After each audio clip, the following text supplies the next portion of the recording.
বলা হয় শেষ ভালো যার সব ভালো তার। হলিউড তারকা ডেমি মুরের ক্ষেত্রে কথাটা মনে হয় সবচেয়ে বেশি প্রযোজ্য। 90 দশকের আবেদনময়ী এই অভিনেত্রীর ক্যারিয়ার যখন শেষের দিকে, তখনই যেন ঘুরে দাঁড়ালেন। বিশ্বের সবচেয়ে বড় পুরস্কার অস্কারের মঞ্চে মনোনয়ন থেকে টাইম সাময়িকীর 100 প্রভাবশালী ব্যক্তিত্বের তালিকায় নাম। সবশেষ পিপল সাময়িকীর বিচারে তিনি 2025 সালের বিশ্বের সবচেয়ে সুন্দরী নারী। 62 বছর বয়সী এই তারকার বর্ণিল ক্যারিয়ারের নেপথ্যে আসলে কি? সময়টা 90 দশক। সেই সময়কার হলিউড সুপারস্টার ব্রুস উইলিস আর ডেমি মুর তখন স্বামী স্ত্রী।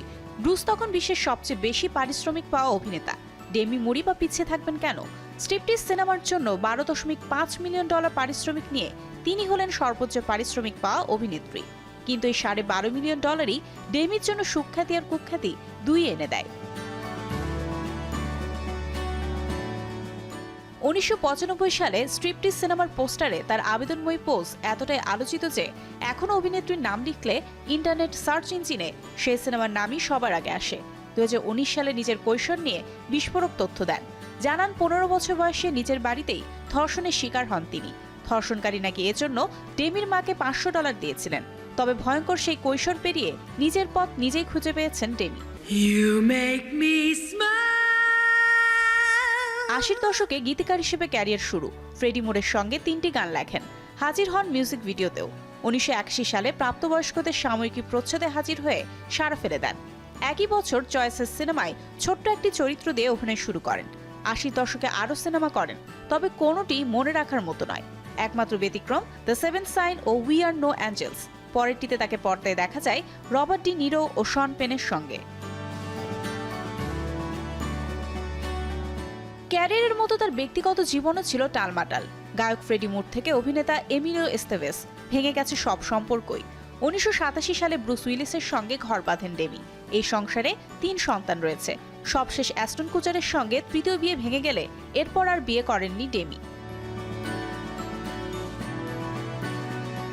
ক্যারিয়ারের শুরু থেকে 90 দশক পর্যন্ত প্রাপ্তবয়স্কদের সাময়িকীতে হাজির হয়ে হইচই ফেলে দিয়েছিলেন ডেমি মুর। তবে ধীরে ধীরে পাদপ্রদীপের আলো থেকে সরে যেতে থাকেন।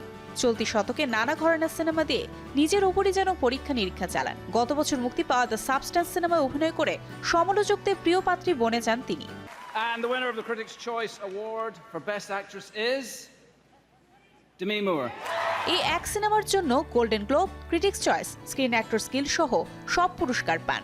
সেরা অভিনেত্রী হিসেবে পান অস্কার মনোনয়নও। নির্মাতা কোরলি ফার্টসের এই সিনেমায় নিরীক্ষাধর্মী নির্মাণ, দুর্দান্ত সম্পাদনার সঙ্গে ডেমি মুরের চমকপ্রদ অভিনয়ের কারণে সমালোচকরা তারিফ করেছেন।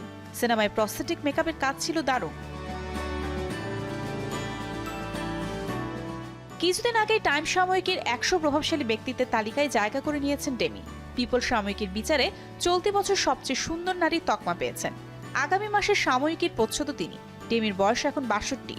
দ্য সাবস্ট্যান্স দিয়ে তার ক্যারিয়ার পুনরুজ্জীবিত হয়েছে। তবে সেটা কি এই এক সিনেমাতেই থেমে থাকবে, নাকি সামনে আরও চমক নিয়ে হাজির হবেন অভিনেত্রী, তা তো সময় বলে দেবে। Mario Sen, showbiz tonight.